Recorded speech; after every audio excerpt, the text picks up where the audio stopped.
그다음에 뒤에 보면 이제 삼손. 이 세 사람이 제일 이제 많이 얘기하고 있죠, 그죠? 이제 기드온과 관련된 얘기가 굉장히 많은 것 중 하나인데, 기드온뿐 아니라 기드온의 아들이 나중에 왕과 같은 역할을 했는데, 그것까지 합하면 굉장히 길어요. 기드온의 삶을 통하여서 우리에게 주시고자 하는 그 하나님의 메시지가 이렇게 많은 거예요. 그래서 기드온에 관한 얘기가 길거든요. 지난번에 기드온이 이제 전쟁을 해서 승리할 얘기까지 했는데, 이제 그 이후의 얘기를 이제 8장, 9장, 두 개인데, 이것은 그냥 이 얘기니까 한번 쭉 읽어봅시다. 교독하겠습니다. 사사기 8장, 9장. 사사기 8장은 373페이지 있습니다.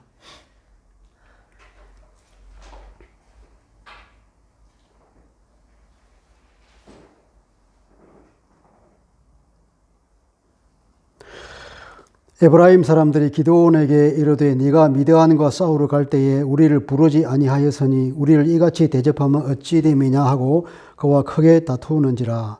기드온이 그들에게 이르되 내가 이제 한 일이 너희가 한 것에 비교되겠느냐. 에브라임의 끝물 포도가 아비에셀의 만물 포도보다 낫지 아니하냐. 이제 에브라임 사람들이 그 위에 보면은 7장에 이제 기드온이 그 미디안 군인들을 추격하면서 더 나팔을 불어서 22절에 보면은 300명이 나팔을 불 때 여호와께서 온 진영에 친구끼리 칼로 치게 함으로 이제 이겼어요. 그리고 23절에 보면은 납달리와 아셀과 므낫세에서부터 부름을 받고 미디안을 추격했다. 더 많은 사람 불렀어요. 또 24절에 보면 기드온이 사자들을 보내서 에브라임 온 산지로 두루다니게 하여 그들도 날아와서 미디안을 치라 그랬다. 그래서 이 에브라임 사람들이 내려와서 이 두 대장을 잡은 거죠. 25절에 보면 미디안의 두 방백 오렙과 스앱을 사로잡았다. 이 누가 사로잡았냐면 이제 에브라임 사람이 사로잡은 거예요. 그러니까 그 대장을 사로잡은 공을 에브라임 사람이 공을 세운 거죠. 그런데 문제는 8절에 보니까 8장에 들어서 에브라임 사람이 기드온에게 이르되 네가 미디안과 싸우러 갈 때 왜 우리를 부르지 아니한다. 우리를 이렇게 홀대냐. 공을 세울 기회를 안 줬냐 이렇게 말하는 거예요. 이게 이만큼 그렇게 미디안한테 시달릴 때는 찍소리도 못하고 있다가 하나님께서 기드온 장군을 일으켜서 승리하게 하시니까 그때야 드디어 왜 우리를 이렇게 대접했냐고. 에브라임 사람들이 이렇게 말을 아무런 근거가 없잖아요. 그만큼 이게 이제 이스라엘 사람들이 세속화되고 타락했다는 얘기죠. 그런데 기드온은 굉장히 외교적으로 잘 이걸 해결합니다. 이게 이제 외교술에 능한 거죠. 내가 한 것이 비교하면은 너희들은 얼마나 공이 크냐 이 말이죠. 대장을 잡았으니까. 그러니까 에브라임의 끝물 포도가 아비에셀의 만물 포도보다 낫지 아니하냐. 그 말을 하니까 이 사람들이 이제 분이 누그러졌다 그러죠. 3절 시작.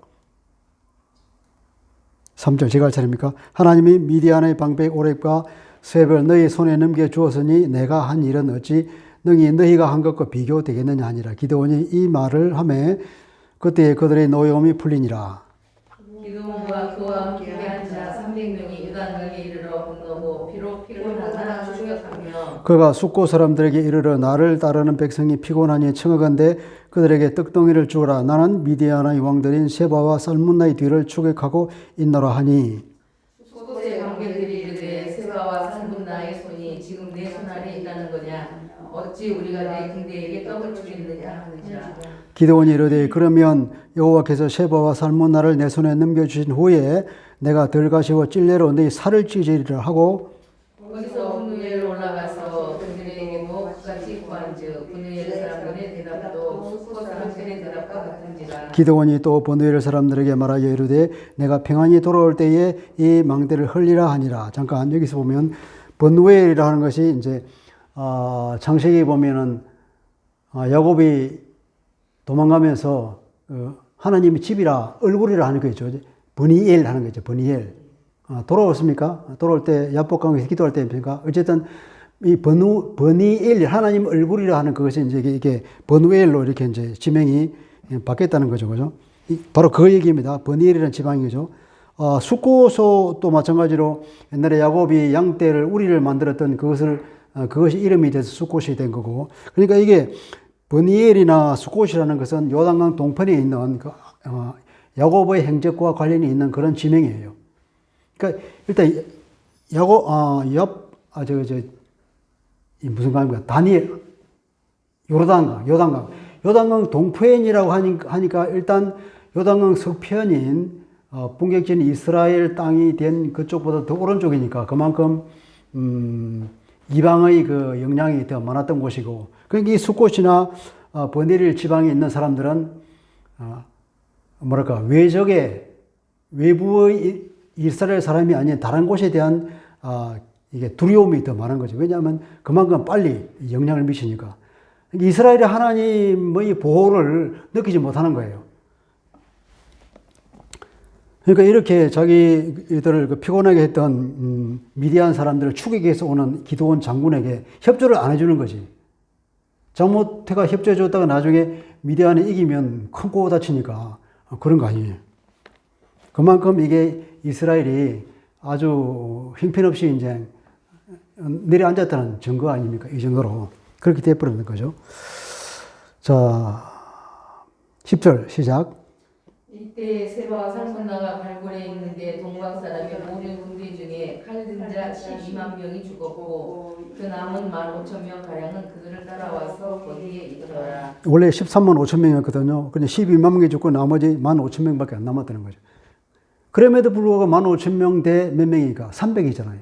기드온과 같이 간 군대 300명. 300대 15,000. 이것도 말이 안 되는 소리인데도 불구하고 하나님께서 이기게 준다는 겁니다. 적군이 안심하고 있는 중에 기드온이 노바와 욕부하 동쪽 장막에 거주하는 자의 길로 올라가서 그 적진을 치니 세바와 살문나가 도망할지라. 기드온이 그들의 뒤를 추격하여 미디안의 두 왕 세바와 살문나를 사로잡고 그 온 진영을 격파하니라. 요아스의 아들 기드온이 헤레스 비탈 전장에서 돌아오다가 숫곳 사람 중 한 소년을 잡아 그를 신문하되 그가 숫곳의 방백들과 장로들 77명을 그에게 적어준지라. 기드온이 숫곳 사람들에게 이르러 말하되 너희가 전에 나를 희롱하여 이르기를 세바와 살문나의 손이 지금 내 손 안에 있다는 거냐. 어찌 우리가 내 피곤한 사람들에게 떡을 주겠느냐 한 그 세바와 살문나를 보라 하고 그 성읍의 장로들을 붙잡아 들가시와 찔레로 숫곳 사람들을 징벌하고 버누엘 망대를 헐며 그 성읍 사람들을 죽이니라. 이에 그가 세바와 살문나에게 말하되 너희가 다볼에서 죽인 자들은 어떠한 사람들이더냐 하니 대답하되 그들이 너와 같아서 하나같이 왕자들의 모습과 같더라 하니라. 자, 여기서 보면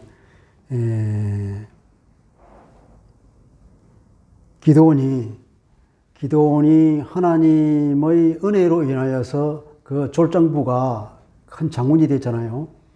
장군이 돼 있는데 처음에는 굉장히 겸손을 했는데 이쯤 되고 그러니까 이 기드온이 상당히 많이 변한 걸 보게 됩니다. 처음에는 자기를 안 내오셔다가 조금 나가니까 이제 그 공을 자기에게 좀 넘기잖아요. 하나님 앞에 보면 그때 또 제가 얘기하면서 했는데 기드온의 카리어 하는 걸 기드온이라는 이름을 쓱 집어넣어요. 자기들은 아무 전쟁 무기란 것도 없었고 그냥 나팔을 본 것밖에 없는데도 불구하고 하나님의 100% 하나님이 전쟁을 했는데도 불구하고 기드온의 이름을 집어넣는단 말이에요. 하나님의 칼이다. 기드온의 칼이다. 기드온의 이름을 같이 집어넣으면서 약간 뭔가 조짐이 이상했는데 뒤에 사고 보니까 이제 내가 하는 말이 자꾸 들어가요. 내가 바로 그 사람을 죽이고 있다. 나를 따르는 이 군대가 지금 피곤하니까 떡을 줘야 된다. 이렇게 말하다가 그들이 말을 안 들으니까 이제 드디어 어떻게 하냐면은 그 사람들을 징벌을 하지 않습니까? 그 성읍의 장로들을 붙잡아 들가시와 찔레로 숫곳 사람을 징벌하고 버누엘 망대를 헐고 그 성읍 사람들을 죽이니라. 죽인 데까지 나왔다고. 그러니까 미디안 사람을 죽이라고 하나님께서 장군으로 이렇게 세웠더니 동족까지도 죽이네. 이게 말이 되는 소리입니까? 굉장히 기분은 나쁘겠죠. 근데 내가 누구를 죽이기 위해서 내가 싸우고 있냐. 바로 미디안 사람들을 죽여 싸우고 있는데도 불구하고 왜 우리가 같은 이스라엘 사람이 나를 도와주지 않느냐. 그럼 서운한 마음은 물론 있겠지만 그렇다고 해서 거기까지 가면 안 되죠. 성령의 하나님의 도움을 입어서 성령이 함께하는 사람이라면 그러면 안 되는 거죠. 이제 거기까지 가버린 게예요. 그러니까 기도원이 많이 변한 거지. 사람이 이렇게 하나님이 도와주시 이렇게 높아지면 자기도 모르게 자기가 잘난 줄 아는 것이 인간이라는 거예요. 이게 기도원이라는 사람도 별 수 없이 인간의 그 나약한 모습을 보여주는 걸 보게 됩니다. 또 하나 우리가 볼 것은 성령의 충만해서 성령의 은사를 받았다고 해서 그 사람의 인격도 역시 마찬가지로 하나님 보시기에 좋은 사람으로 바뀌느냐. 그건 절대 아니라는 거예요. 내 인격 그대로 하나님께서 그대로 쓰시는 거예요. 하나님께서 은혜를 주셔서 능력을 입었는지 모르지만 그 사람의 인격 자체까지도 변한 것은 아니에요. 그 인격을 변하는 것은 자기 몫이에요. 자기 몫이고 또 시간이 걸리는 문제고. 그런데 오히려 그로 인해서 자기가 믿음의 인격이 더 떨어진다 그러면 그건 자기에게 손해인 거죠. 이게 기도원이 이런 길을 걸어갔다는 것입니다. 우리도 이런 길을 걸어가기가 십상이라는 거겠죠. 우리도 마찬가지로 또 성령의 은사를 받든지 성령의 충만을 받으면 더 우리가 조심해야 되고 하나님 앞에 낮아져야 할 줄 믿습니다. 18절 시작. 읽었습니까? 근데 이제 18절을 보면서 우리가 뭘 볼 수 있냐면 세바와 살문나에게 묻는데 너희들이 그 아마 다볼이 어딘지 알죠, 그죠? 지난번에 왜 그 바락과 그 드보라 선지자가 싸웠을 때 그 다볼산 알죠? 그 가까이에 있었다는 겁니다. 그러니까 이 미디안의 친척들이 거기 있었다는 거죠. 다볼에서 죽인 자들이 어떠한 사람인데 하니까 그들이 말하기를 하나같이 왕자들의 모습과 같더라. 그러니까 그가 이르되 그들은 내 형제들이며 내 어머니 아들들이니라. 형제들이라는 거예요. 이게 기도원이 여호와께서 살아계심을 두고 맹세하노니 너희가 만일 그들을 살렸더라면 나도 너희를 죽이지 아니하였으리라 하고. 이게 무슨 말입니까? 이 19절에 나오는 그 미디안의 이게 기도원의 얘기를 들어보면 기도원이 지금 이 사람들을 왕을 추격하러 온 것이 하나님께서 주신 사명을 따라서 온 건가? 아니면 자기의 사적인 원수를 갖기 위해서 온 건가? 헷갈리게 되어버리죠.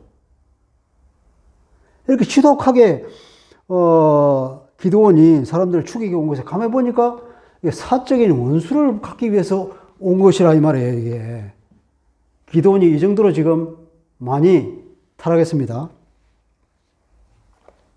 그리고 만약에 그렇다면 안 살려줬을 거라고 그건 또 말이 안 되잖아요. 하나님께서는 기도원 사람 그 사람을 죽이라고 장군으로 세웠는데 만약에 자기 형제들을 안 죽였으면 살려줬을 거라고 그것도 말이 안 되는 소리죠. 그죠? 그러니까 결국 기도원이 상당히 자기 중심적으로 흘러간 거예요. 자기 중심적으로. 하나님의 입장에서 생각하고 하나님의 입장에서 일을 하는 것이 아니라 굉장히 자기 중심적으로 바뀌어버리는 겁니다. 20절 시작. 그의 맏아들 여델에게 이르되 일어나 그들을 죽이라 하였으나 그 소년이 그의 칼을 빼지 못하였으니 이는 아직 어려서 두려워함이 없더라. 세바와 살문나가 이르되 네가 일어나 우리를 치라. 사람이 어떠하면 그의 힘도 그러하니라 하니. 이 말은 이제 그 애를 보면 알잖아 이 말이지. 기도원이 일어나 세바와 살문나를 죽이고 그들의 낙타목에 있던 초승달 장식들을 떼어서 가지니라. 자기들 보면은 낙타목에 있던 초승달 장식 이걸 일종의 다 저거죠. 우상 숭배한 그거죠. 그죠? 근데 이 낙타목에 있는 초승달 장식은 초승달을 섬기는 그거죠. 이 사막 지방에 있는 그들의 신이 초승달이란 말이죠. 그런 우상을 숭배하는 사람들이 그 장식물을 떼가는 것 자체가 이상한 거죠. 22절 시작. 그때 이스라엘 사람들이 기드온에게 이르되 당신이 우리를 미디안의 손에서 꺼내셨으니 당신과 당신의 아들과 당신의 손자가 우리를 다스리소서 하는지라. 기드온이 그들에게 이르되 내가 너희를 다스리지 아니하겠고 나의 아들도 너희를 다스리지 아니할 것이요 여호와께서 너희를 다스리시리라 하니라. 기드온이 그들에게 이르되 내가 너희를 다스리지 아니하겠고 나의 아들도 너희를 다스리지 아니할 것이요. 아니 24절 기드온이 또 그들에게 이르되 내가 너희에게 요청한 일이 있으니 너희는 각기 탈취한 귀고리를 내게 줄지니라 하였으니 이는 그들이 이스마엘 사람들이므로 금 귀고리가 있었습니다. 이스마엘 사람들은 그러니까 이스라엘과는 그 형제 국가죠, 그죠? 그러니까 미디안 전체가 다 그냥 이스마엘 자손이라고 칭했던 것입니다. 왜냐하면 이 사람들이 다 동쪽 지방에 사막 지방에 살았기 때문에 전적인 미디안 그러면은 뭐 이스마엘하고 혼용해서 썼다 그래요. 그러니까 이스마엘 사람들은 이제 귀에 귀고리를 하는 풍습이 있었고 금귀고리 있었다는 거예요. 그 금을 모아서 뭘 하겠다는 것입니다. 그러니까 22, 3절에 보면 사람들이 이제 이 기드온이 너무나 외교적으로 잘하고 아직 이제 굉장히 장군 같은 면모를 보이니까 우리의 지도자가 되겠다는 생각에 있어서 왕으로 섬겼다는 사람들이 생긴 거예요. 그런데 이 사람은 이제 나는 너희 왕이 안 되겠다. 우리 아들도 너희들을 다스려야 된다. 우리의 하나님이 누구냐? 우리의 왕은 하나님이죠. 그죠? 그리고 우리의 사사도 하나님이에요. 근데 여기까지가 뭐냐면, 마지노선인 거죠. 근데 22절, 23절에 보면은, 기드온이 그런 마음이 없는 것처럼 보이지만, 나중에 보면은 이 말이 그냥 겉으로 한 말이라는 게 더 드러납니다. 속마음은 안 거예요. 속마음은 내가 왕이 되고 싶은데, 차마 왕이 되고자 하는 말은 못하고, 아니다. 우리의 왕은 하나님이다. 이렇게 말만 하고, 이제 겉으로만 그렇게 표시한, 그죠. 이게, 변화된 기드온의 속마음입니다. 근데 기드온이 이제 말하기를 금을 좀 내놔라 그럽니다. 금을 뭐 하려 그러냐면 25절에 보면 무리가 대답하되 우리가 즐거이 드리리다 하고 겉옷을 펼쳐 각기 탈취한 그 고리를 그 가운데에 던지니 26절 기드온이 요청한 금 귀고리 무게가 금 1700세겔이요 그 외에 또 수석달 장식들과 폐물과 미디안 왕들이 입었던 장식옷과 또 그 외에 그들의 나프라복에 둘러싼 사실이 있었더라. 이제 그런 그 우상 숭배에 관련된 물건들을 다 가져간 거죠. 기드온이 그 금으로 에봇 하나를 만들어 자기 성읍 오브라에 두었더니 온 이스라엘이 그것을 엄란하게 위함으로 그것이 기드온과 그의 집에 올무가 되니라. 28절. 미디안이 이스라엘 자손 앞에 복종하여 다시는 그 머리를 들지 못하였으므로 기드온이 사는 40년 동안 그 땅에 평온하였더라. 40년간 하나님께서 평안을 주셨는데 이 40년 동안 기드온이 어떤 생활을 했을까요? 근데 27절을 보니까 그 금을 가지고 에봇을 만들었어. 아니, 자기가 제사장도 아닌데 에봇을 왜 만듭니까? 금으로 만들었어요. 번쩍번쩍하게. 얼마나 그 물건이 귀했겠어요. 대단하게 보일 거죠. 그걸 자기 고향은 오브라 땅에 두었는데, 보니까 온 이스라엘이 그것을 엄란하게 위했다 그러죠. 엄란이라고 하는 것은 무슨 뜻일까요? 항상 하나님께서는 그 우상 숭배를 하는 것을 엄란히 비유하죠. 그죠? 그러니까 이 에봇을 마치 우상처럼 모셨다 이 말이에요. 이 에봇이 우상이 된 거예요. 이것이 그래서 보면 27절에 보면 그것이 기드온 그 죄는 올무가 되었다 그러잖아요. 이렇게 기드온의 잘못된 그 속마음이 드러나는 그것이 결국은 기드온 집안의 재앙이 되는 것이고 이스라엘에 큰 화건이 있을 것이라는 얘기를 미리 이제 복선을 두는 겁니다. 그것이 그 내용이 어디 나오냐? 이제 9장이 나올 거예요. 이제 기드온이 죽는 걸 봅시다. 기드온이 어떻게 살았는지 29절 보면 여호와스의 아들 여룹바알이 돌아가서 자기 집에 거주하였는데 기드온이 아내가 많음으로 그의 몸에서 낳은 아들이 70명이었며 70명이나 된대. 세겜에 있는 그의 첩도 아들을 낳았으므로 그 이름을 아비멜렉이라 하였더라. 요아스의 아들 기드온이 나이가 많아 죽음에 아비에스의 사람이 오브라에 있는 그의 아버지 요아스의 묘실에 장사되었더라. 기드온이 죽었죠. 근데 31절을 보니까 아들이 70명인데 그중 한 아들의 이름을 더 먹입니다. 세겜에 있는 첩에서 아들을 낳는데 세겜이 어떤 곳이죠? 세겜은 옛날에 야곱이 세겜에 가서 자기 딸 디나가 강간당하는 사건이 있잖아요. 그 세겜 지방 사람은 어떤 사람이랬죠? 그 왕이 하몰을 그랬죠, 하몰. 그러니까 하몰이라는 집안이에요, 세겜이라는 데요. 그 하몰이라는 집안인데 결국은 이게 이스라엘화 되었는지, 이스라엘이 하몰화 되었는지 일종의 섞였다는 얘기예요, 이게. 세겜이. 그러니까 이 세겜이 이방도 아니고 이스라엘도 아닌 거예요. 그러니까 세겜의 그 위를 추적해 보면 결국 하몰의 자손인데 이스라엘과는 조금 길이 다르다는 거죠, 그죠? 근데 여기서 이제 아들, 그 첩에서 아들을 낳는데 뭐냐면 이름이 아비멜렉이라. 아비멜렉이 무슨 뜻일까요?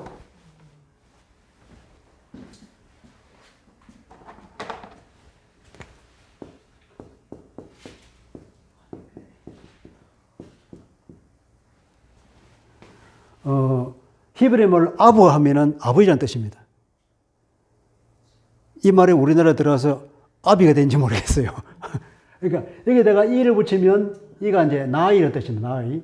그러니까 나의 아버지. 나의 아버지. 멜렉은 멜레크라는 건데 이건 왕이에요, 왕.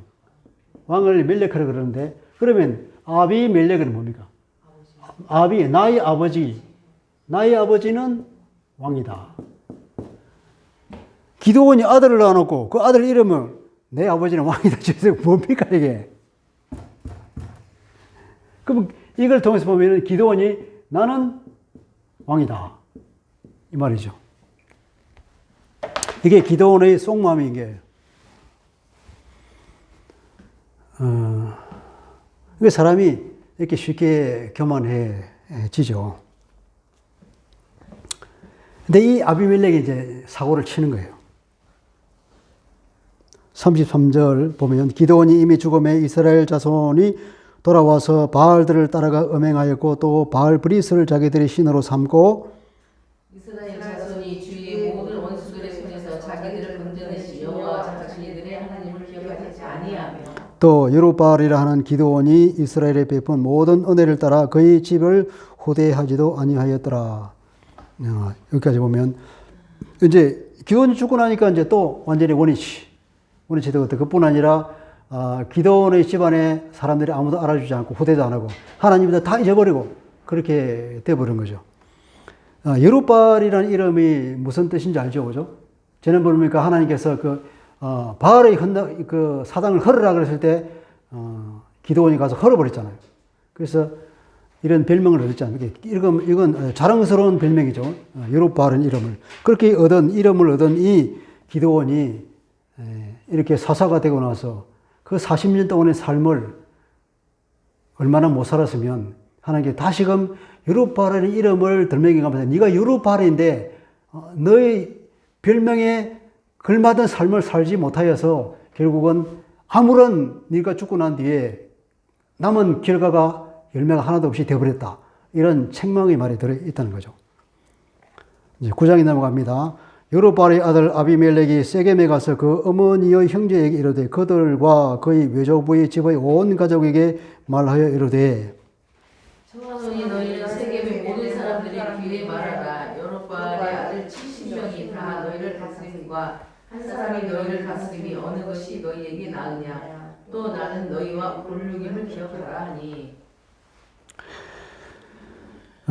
그의 어머니 형제들이 그를 위하여 이 모든 말을 세겜의 모든 사람들이 귀에 말하며 그들의 마음이 아비멜렉에게로 기울어서 이러기를 그는 우리 형제라 하고 바알불이 신전에서 은 70개를 내어 그에게 주매 아비멜렉이 그것으로 방탕하고 경박한 사람들을 사서 자기를 따르게 하고 오브라에 있는 그의 아버지 집으로 가서 여룹바알의 아들 곧 자기 형제 70명을 한 바위 위에서 죽였으되 다만 여룹바알의 막내 아들 요담은 스스로 숨어 남으니라.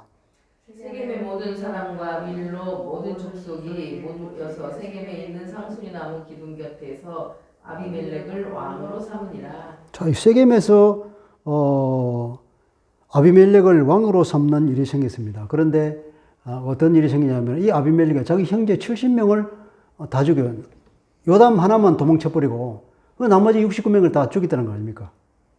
그리고 자기 형제를 다 죽이고 죽인데 건날들을 사서 지금으로 치면 깡패를 돈 주고 사가지고 그 형제들을 다 죽여버리고 자기 외가에 있는 세겜에 가서 그 사람들의 여론을 등에 입고는 왕이 되었는데, 그 돈이 또 어디서 났냐 하면 발브리스 신전에서 나오는 그 헌금 돈통에 있는 돈을 꺼내 가지고 샀다는 거 아닙니까? 처음부터 끝까지 이게 뭡니까 이게? 그러고서 자기가 이스라엘 왕이라고 주장할 수 있겠습니까 이게? 아주 이제 뭐 너무 갈 때까지 가버리는 그런 상황이 왔죠.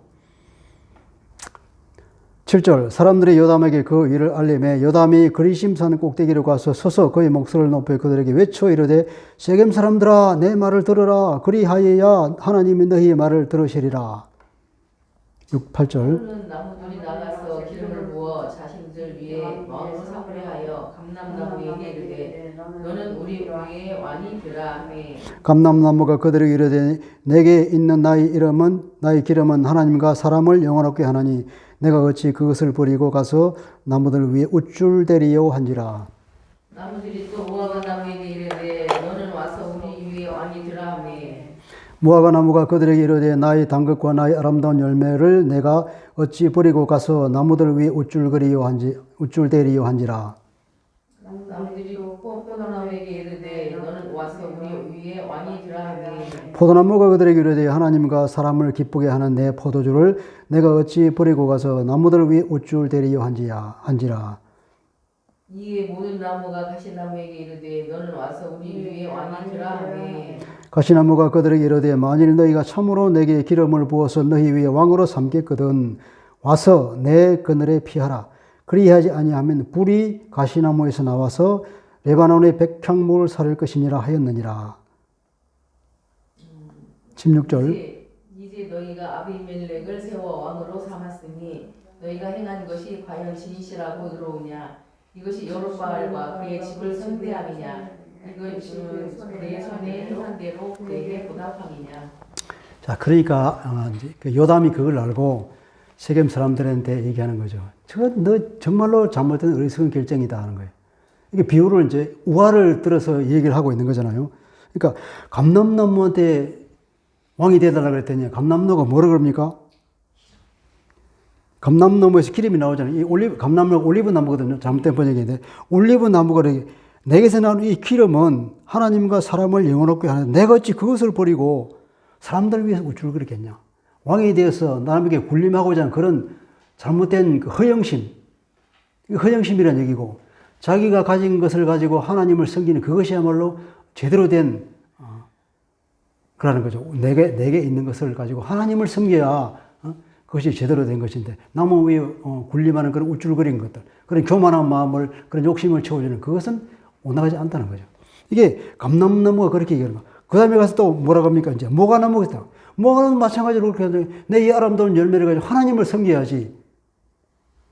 또 그 다음에는 포도나무도 마찬가지로 다 그렇게 말했는데 아무것도 아닌 열매도 없는 그 가시나무인 주제에 가시나무가 말하기를 나를 섬겨라. 나를 왕으로 삼겨달라고. 내 그늘에 가서 피하라고.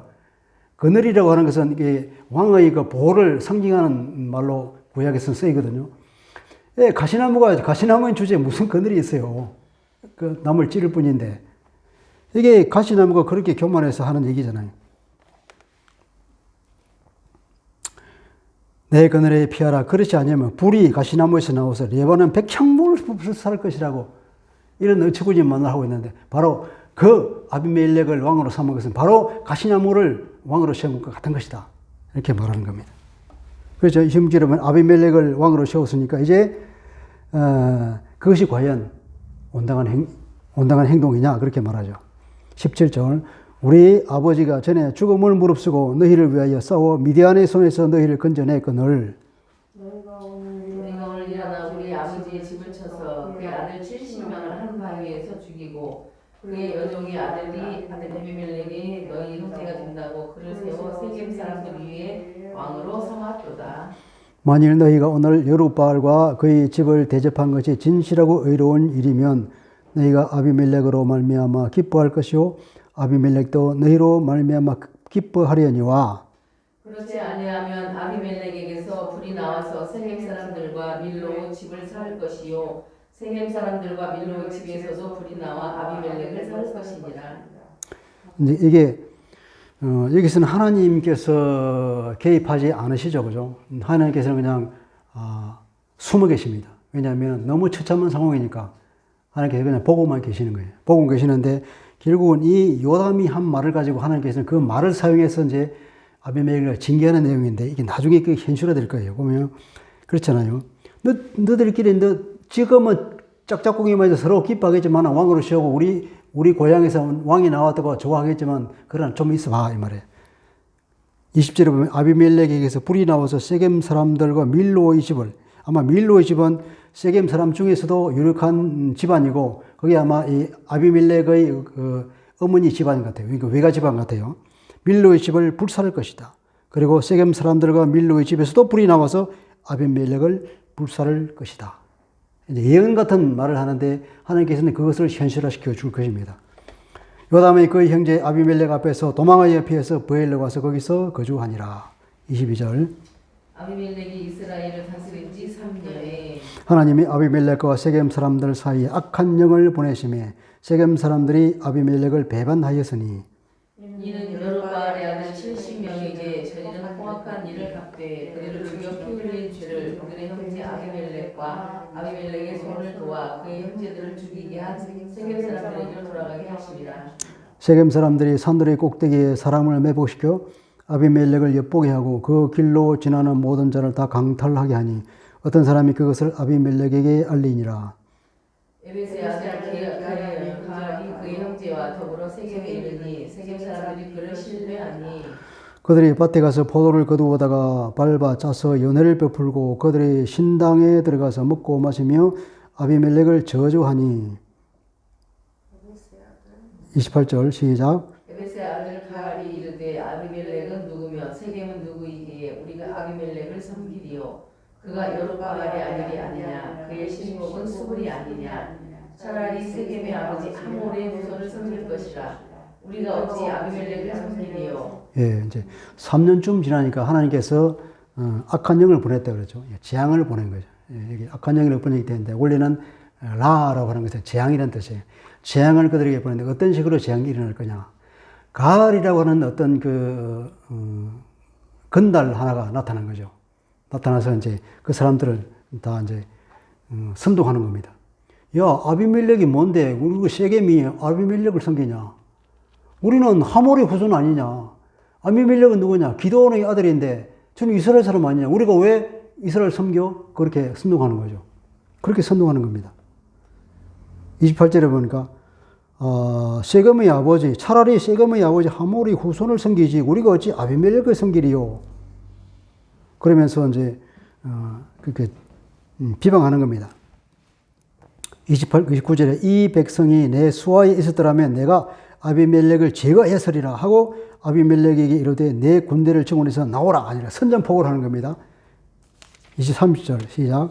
그 성소에 수불이 에벳의 아들 가알의 말을 듣고 노하여 사자들을 아비멜렉에게 가만히 보내어 이르되 보소서 에벳의 아들 가알과 그 형제들이 세겜에 이르러 그 성읍이 당신을 대적하게 하니 당신은 당신과 함께 있는 백성과 더불어 밤에 일어나 밭에 아침 해 뜰 때에 당신이 일찍 일어나 이 성읍을 엄습하면 가알과 그와 함께 있는 백성이 나와서 당신을 대적하리니 당신은 기회를 보아 그에게 행하소서 하니 아비멜렉과 그와 함께 있는 모든 백성이 밤에 일어나 네 때로 나누어 세겜에서 매복하였더니 에벳의 아들 가알이 나와서 성읍 문 입구에 설 때에 아비멜렉과 그와 함께 있는 백성이 매복하였던 곳에서 일어난지라.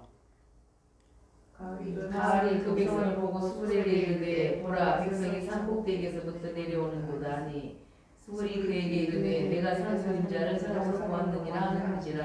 가알이 다시 말하여 이르되 보라 백성이 밭 가운데를 따라 내려오고 또 한때는 모누님 상수리 나무 곁을 따라 오는도다 하니 수불이 그에게 이르되 내가 전에 말하기를 아비멜렉이 누구이기에 우리가 그를 섬기리요 하는 그 입이 이제 어디 오느냐 이들이 내가 없이 여기던 그 백성이 아니냐 청하노니 이제 나가서 그들과 싸우라 하니 이제 수불이 꼼짝없이 죽게 된 거죠. 그런데 수불을 보니까 막 사람들이 내려오고 무슨 말, 뭐, 얘가 어떻게 된 거냐 수불이 물으니까 수불이 이제 그렇게 놀리죠.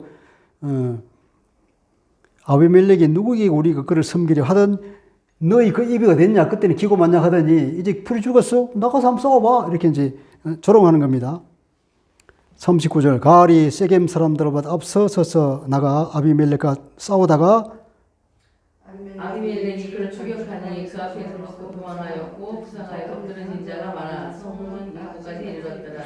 아비멜렉은 아로마에 거주하고 수불은 가알과 그의 형제들을 쫓아내어 세겜에 거주하지 못하게 하더니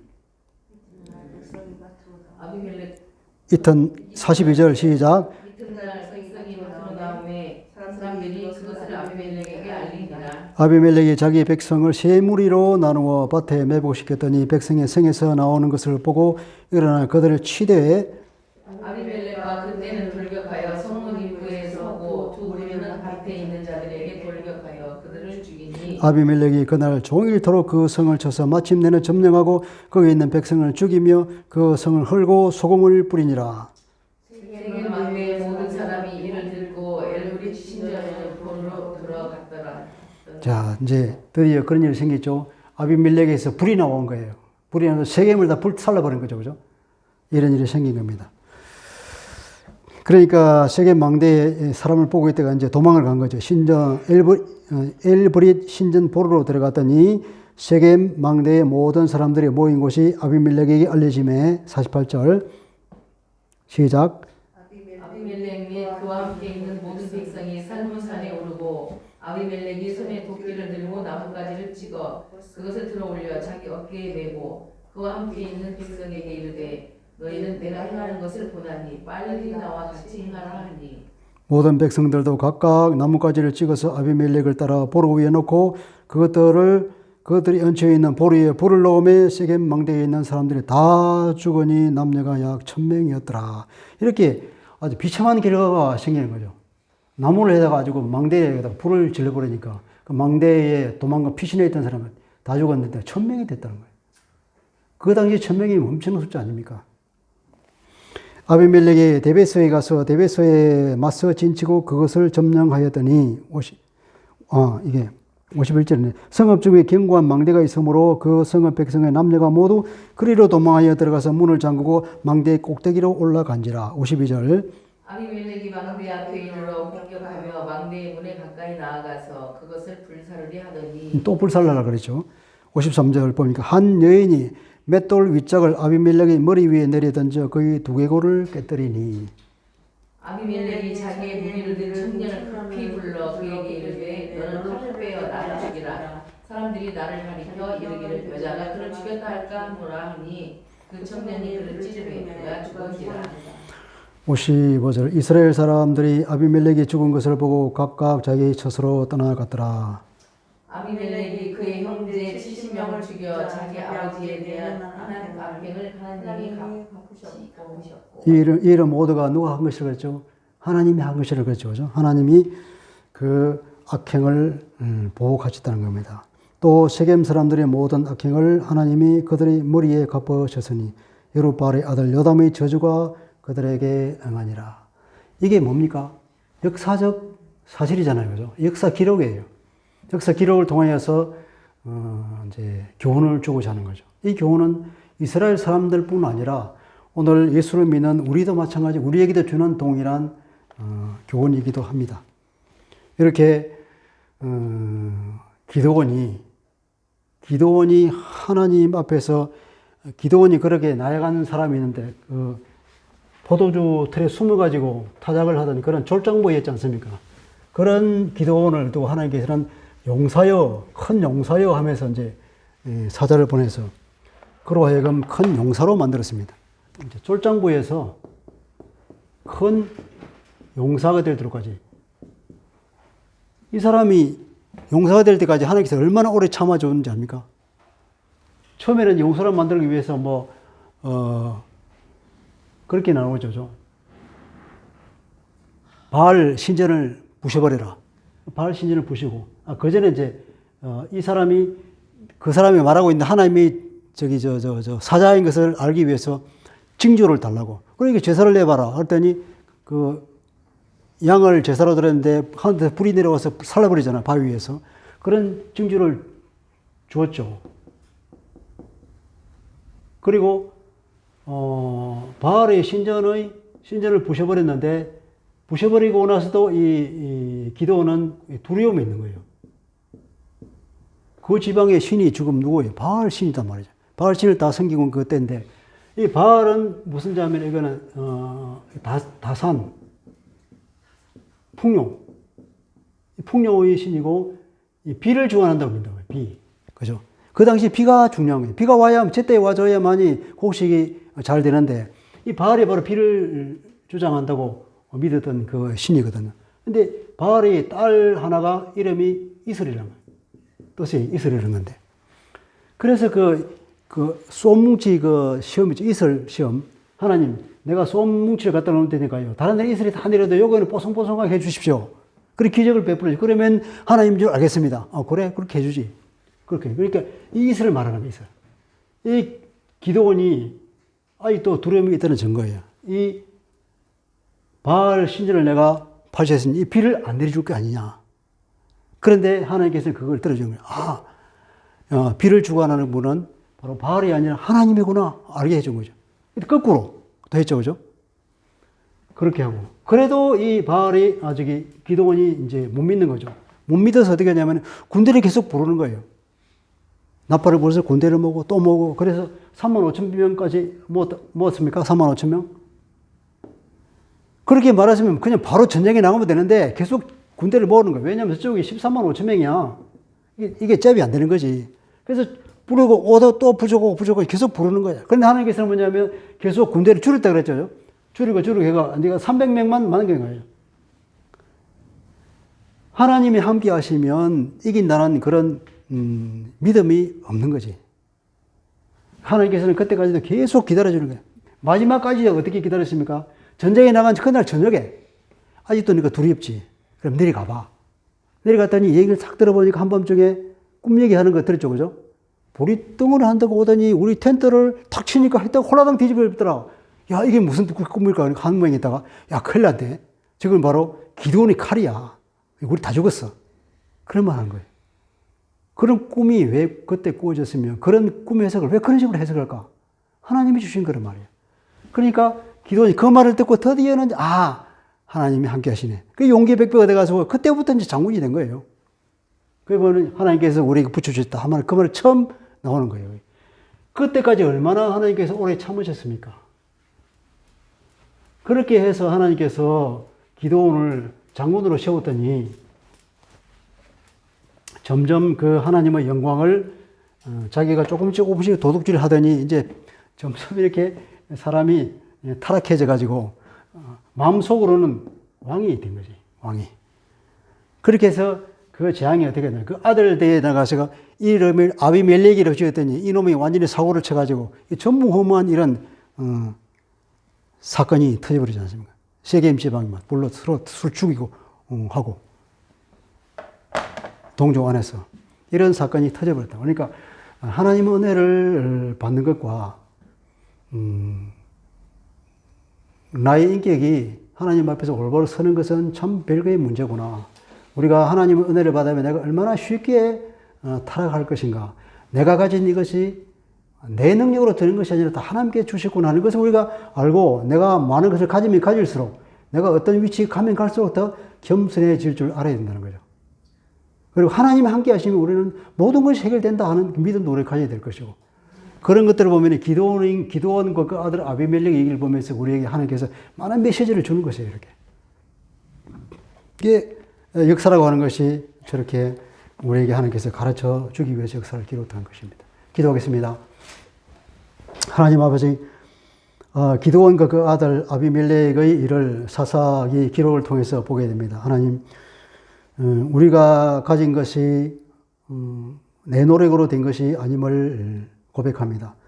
아무리 사소한 것이라도 다 하나님께서 주신 것이고 하나님 은혜인 것을 믿고 우리가 내가 잘나서 그래 되었다는 것을 자랑할 것이 아니라 하나님이 은혜를 주시다는 것이 더 감사하며 하나님 앞에 엎드리며 겸손하게 하나님을 섬기는 사람 되게 하여 주옵소서.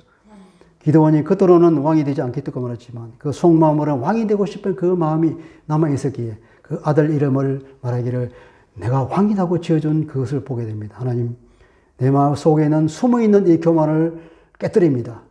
주님 앞에서 정말로 깨끗하고 순전한 마음으로 서서 오직 나의 왕은 하나님이요 나의 주인 하나님인 것을 고백하며 우리 주님을 닮아가는 그런 삶을 살아갈 수 있도록 은혜를 더하여 주옵소서. 감사드리오며 예수님 이름으로 기도합니다. 아멘.